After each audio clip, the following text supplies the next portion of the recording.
Shabbat Shalom.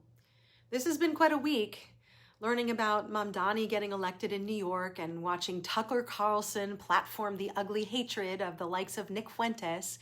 And we've seen the normalization of anti-Semitism from both the left and the right.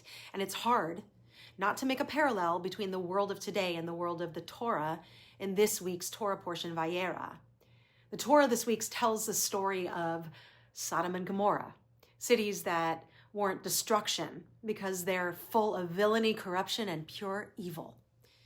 Abraham argues with God not to destroy the city, begging that God not destroy the righteous with the wicked.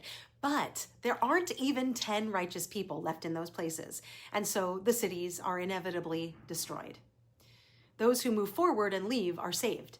Those who remain, or who longingly look back at their home like Lot's wife, are eviscerated or turned into pillars of salt. Our psyche today alternates between, no, that couldn't happen here, and what would we do if we had to leave? We ask a lot of questions right now. Is New York City over for Jews? Put differently, are there enough righteous people in New York City to save it from descent into socialism, which is sponsored by none other than the terrorist-supporting Muslim organization CARE, and fomenting ancient and pervasive hatred like anti-Semitism and anti-Zionism? The Jews of New York are asking, is it time to flee? And unlike Lot's wife, never look back. Is the destiny of the Jewish people always to be wandering?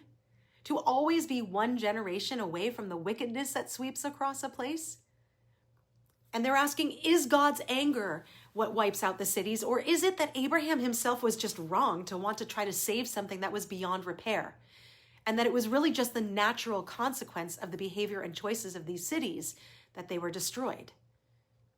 There's a lot of fear right now, and rightly so. The world we see around us resembles the catastrophes of the past.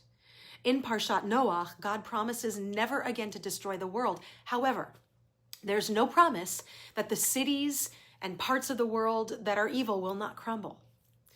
This is what the world looked like in Sodom and Gomorrah, terribly filled with evil. In Pirkei de Rabbi Eliezer, we actually learn about an incident that there was a decree that giving bread to a stranger or to the poor would get you burned at the stake.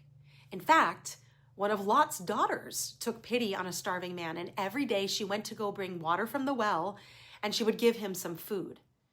And meanwhile, the people of Sodom wondered, how is this man surviving? And when they found out that it was because of Lot's daughter, the story goes, she was taken to be burned. This is horrific. All of society had become so corrupt that even just doing some small right thing was gruesomely punished. Now, we have to be realists and not Pollyannas about what is happening today.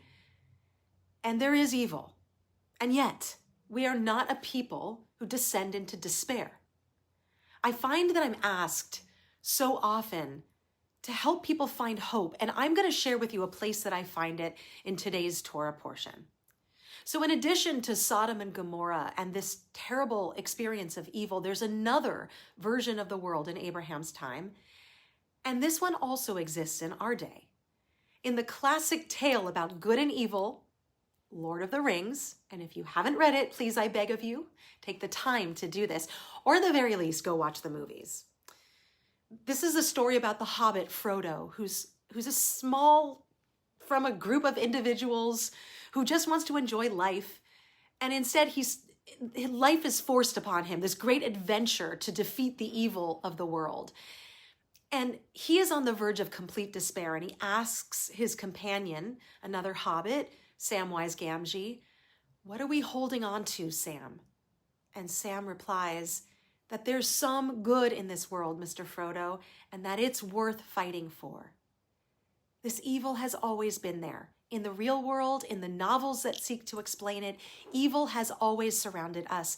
And there have also always been good people ready to fight. So what does that fighting look like? There are many faces of good in the world. Parshat Vayera holds a vision of this in Abraham, who walks in the way of God to do tzedakah and justice. And the Talmud asks, what's the meaning of the verse, you shall walk after the Lord your God? What's meant here, the Talmud explains, is that living a good life is based on living out the attributes of God.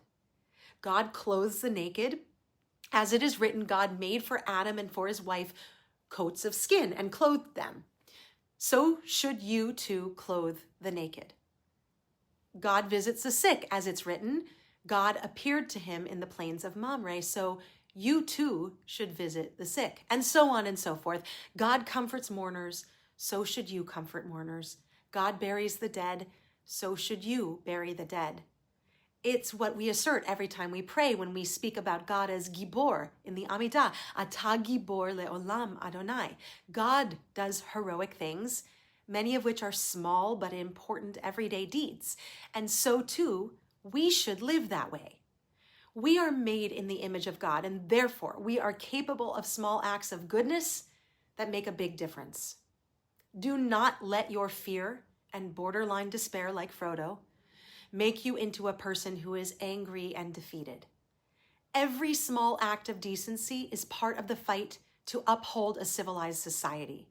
And part of that is remembering every day when we get up and when we lie down to live justly, with compassion, with patience, humility, and love.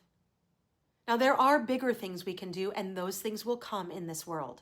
Teach yourself and your children to be courageous. Expect decency from others and hold them accountable, just as you hold yourself accountable. I want to applaud the ADL, which put out a great statement last night that says this: in light of Mamdani's long disturbing record on issues of deep concern to the Jewish community, we will approach the next 4 years with resolve.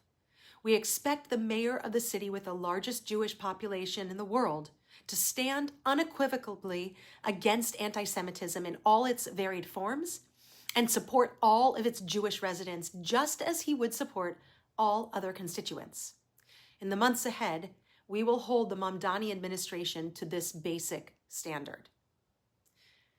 There is a battle for the soul of American society on the left and on the right, and wherever you stand in that political scene, this will be a part of the fight. But do not forget the small deeds modeled by our ancestor Abraham that enable daily hope. We will need it, and we can accomplish it.